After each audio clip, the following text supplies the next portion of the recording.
précise insiste toujours avec Frédéric Bérard. Nous, on l'appelle Fred. Des fois Maître, mais plus souvent Fred. Salut, M. Bérard. Puis comment tu devrais m'appeler si c'était pas Fred, mettons? Je sais pas. Frédéric. Ah, OK. Frédéric. Non, pas Frédéric, s'il te plaît. Mais, juste parce que c'était une dose d'introduction. Oui, tout à fait. Écoute, il y a beaucoup de sujets ce matin. On pourrait prendre... On a l'embarras du choix, comme on dit, mais juste pour... terminer, boucler la boucle sur ce qu'on disait hier, ce que tu disais concernant le fascisme qui est répandu et, la situation aux États-Unis. Il y a un article dans Le Devoir ce matin, c'est ça que tu disais? Oui, en fait, j'ai vu il y a 20 heures, donc c'est probablement hier après-midi que l'article est sorti. C'est un article du Devoir, mais d'une manchette du AP Press qui dit que, parce que je ne veux pas revenir sur hier, mais juste ajouter à ce que je disais, c'est que l'article, c'est un cabinet d'études américain qui étudie justement les risques de la démocratie à travers le monde. Là. Okay. C'est Eurasia, c'est le cabinet par excellence là-dessus, qui vous dit pas mal ce que je vous disais hier matin, là, comme par hasard, mais qui rajoute ceci, ce bout-là, je l'avais manqué. C'est dit que il va y avoir, il y a une possibilité de guerre civile comme il n'y en a jamais eu aux États-Unis depuis 150 ans, c'est-à-dire depuis la guerre de sécession. Ça, je t'en avais déjà parlé, tu te rappelles, moi. Mais ce qu'il ajoute, ce que je n'avais pas pensé, c'est que peu importe le vainqueur. Ah oui, pas juste si c'est Trump, là. Si Biden gagne, selon eux, Trump a une masse d'appui suffisamment puissante pour être capable de faire virer ça en guerre civile. Ça, moi, je ne m'étais pas rendu là, honnêtement, dans mes petites analyses. Là. Ouais. Fait qu'ils connaissent 1 million de fois plus que moi, évidemment. Fait qu'en tout cas, on va espérer qu'ils sortent. Puis ils disent pas qu'il va en avoir une, mais ils disent qu'il n'y en a jamais eu une. Ils disent même, ils ajoutent, écoute, ça c'est intéressant, que la démocratie américaine est la démocratie la plus dysfonctionnelle du monde. Oh! C'est commence à être beaucoup, là. Ouais. On sait qu'il y en a des démocraties un peu squish-squish, là. Donc, fait que voilà. Ben, c'est tellement divisé et à trancher au couteau, là, l'ambiance, l'atmosphère entre les deux clans là, actuellement.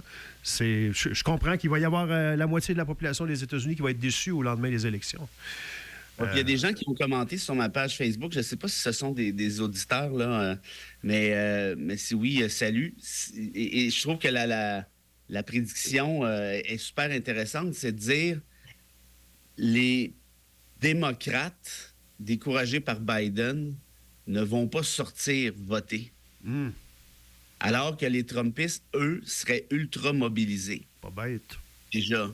Fait qu'en d'autres termes, même si Trump gagne, ça ne veut pas dire qu'il y a une majorité. Évidemment, là, on sait que ça dépend du taux de participation toujours dans n'importe quelle démocratie. Là. Ouais. Mais il y aura un avantage Trump assez marqué là-dessus. C'est pas bête du tout. C'est très... Et toi, comment tu as trouvé le mandat de Biden jusqu'à maintenant, Frédéric? Écoute, c'est sûr qu'il n'est pas méga inspirant, mais moi, quand on me dit qu'il est vieux, il est trop vieux, c'est parce que Trump, il a quel âge d'après vous autres? Là? 77.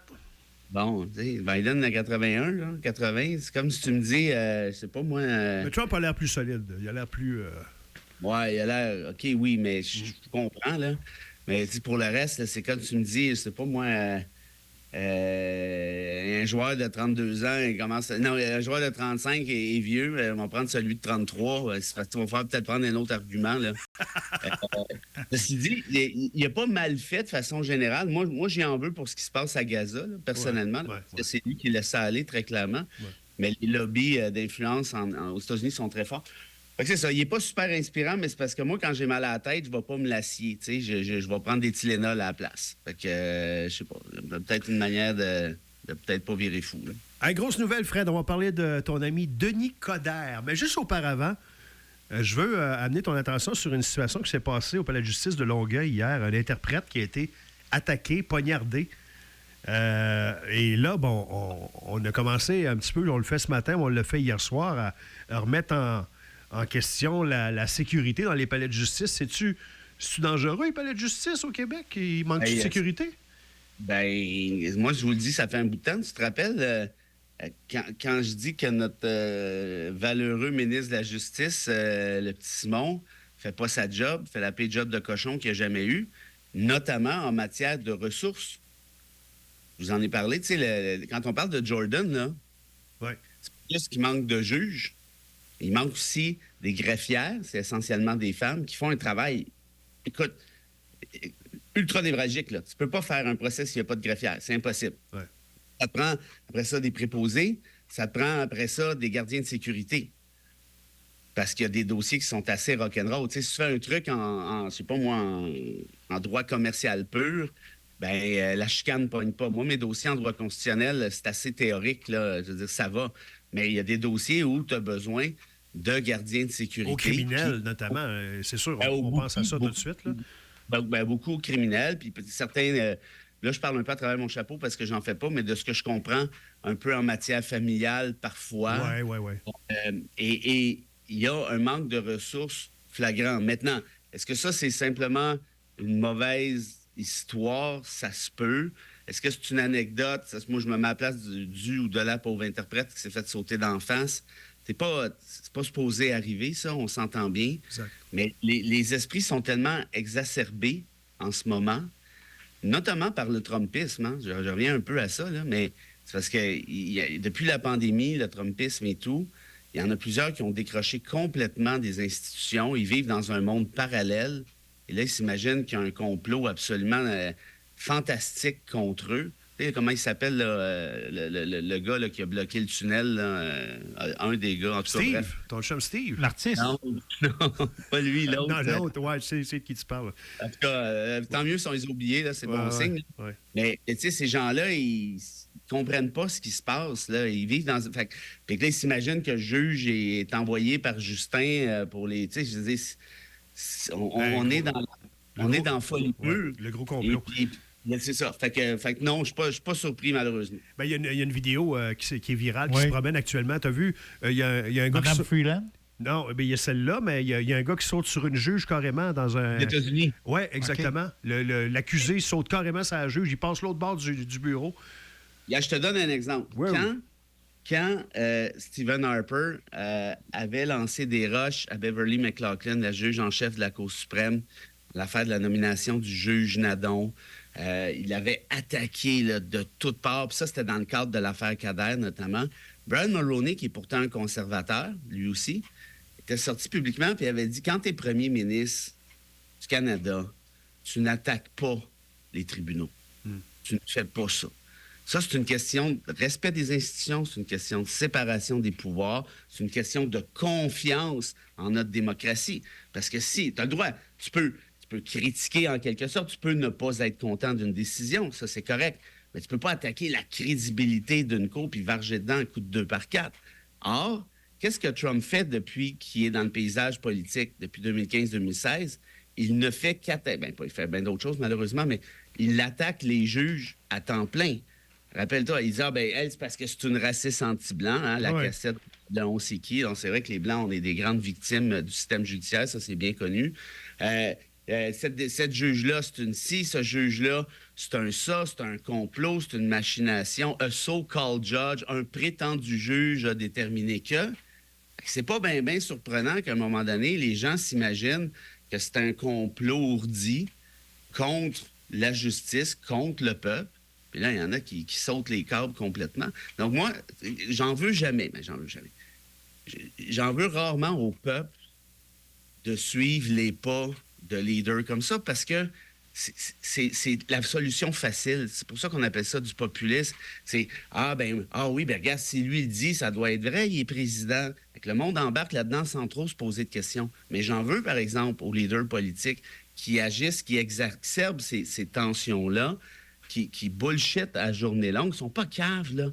Ils savent bien là, que c'est n'importe quoi. Il réglera peut-être pas les problèmes, mais il va brasser à la cage au moins. Il va brasser le système. Oui, mais regarde, le pire, c'est que ça marche. Regarde ce que Trump fait. On en parlait hier encore. Hier, il a prédit du chaos s'il n'obtient pas son immunité concernant l'assaut du Capitole. T'sais, il dit qu'il n'a rien fait, qu'il n'incite pas la violence, mais il promet que ça va être le chaos si jamais. Hey, on s'entend bien que j'ai rien fait là-dedans, mais si vous accordez pas une exemption pour ce que j'ai fait, là, ça va pas ça va aller mal. Oh. C'est une grosse surprise pour moi, je sais pas pour toi, mais Denis Coderre, je sais pas pour André non plus, Denis Coderre, qu'on pensait raisonner et tranquille chez lui à faire autre chose, du jardinage, décide, c'est ce qu'on apprend de la presse ce matin, en tout cas, songer à la chefferie du Parti libéral. Wow! Ah, moi, je ne l'ai pas vu venir, celle-là, ce bon cher Denis. Puis, comprends-moi bien que le gars, je le trouve, il est sympathique. Là, puis, il n'y a pas juste des défauts. Là. C'est un gars que j'ai interviewé souvent. Puis il y a un côté très sociable, il y a un côté très bon gars, là, chumé. Mais c'est-tu une bonne idée, Fred? Il y a un côté bon gars de chemin. Il y en a qui diraient un côté parfaitement manipulateur. Puis peut-être aussi, là. Je sais pas si tu te souviens la dernière fois qu'on était sortis du Centre Bell ensemble. J'ai pensé à ça tout de suite. On l'a croisé à Taverne Alexandre. Oui, sur Peel, Puis pour les auditeurs, c'est pas nous autres qui avons couru après. Hein? Même on était passé sur le trottoir assez vite. Si tu te souviens. Il était bien accompagné à part de ça. Ça, je m'en souviens. Ouais, en tout cas. Puis c'est lui qui nous a interpellés pour nous jaser, là, parce que... Oui, moi, je ne me souvenais pas de moi, je pense pas. En tout cas, bref. Écoute, oui, c'est très surprenant parce que il a pas assez proche de claquer. Moi, j'y ai parlé depuis. Là, aussi? Ben oui, il y a ça, cet aspect-là. André me ramenait ça tantôt. Côté santé, là. Écoute, moi, j'ai un de mes chums qui est semi-chummy avec lui, là. Un de mes partenaires au bureau, en fait, puis ils ont mangé ensemble il n'y a pas longtemps, mais il dit, Denis, là, ça va pas pantoute. Il est assis, j'ai vu des photos, il est assis sur sa chaise avec sa canne. Ouais. Il bouge pas de là. Il doit être redevenu à 300 livres. Il n'est pas en forme du tout. On comprend mal quand il parle. Ouais. Puis ça, évidemment, vous avez compris que je ris pas de ça. Là, c'est vraiment pas drôle. Puis je lui souhaite du mieux, je souhaite la santé. Il a perdu beaucoup de cette espèce de ce dynamisme qu'il avait, là, qui le caractérisait. Coderre, puis je l'ai connu dans une autre vie. Là, j'aurais toutes sortes d'anecdotes à raconter. Je ferai ça une autre fois peut-être, là, mais il est né avec... Je connais pas personne qui manque autant d'attention dans la vie que Denis Coderre. Ben c'est là que je m'en allais. C'est ça, c'est le syndrome de « j'ai besoin de ça ». C'est juste ça.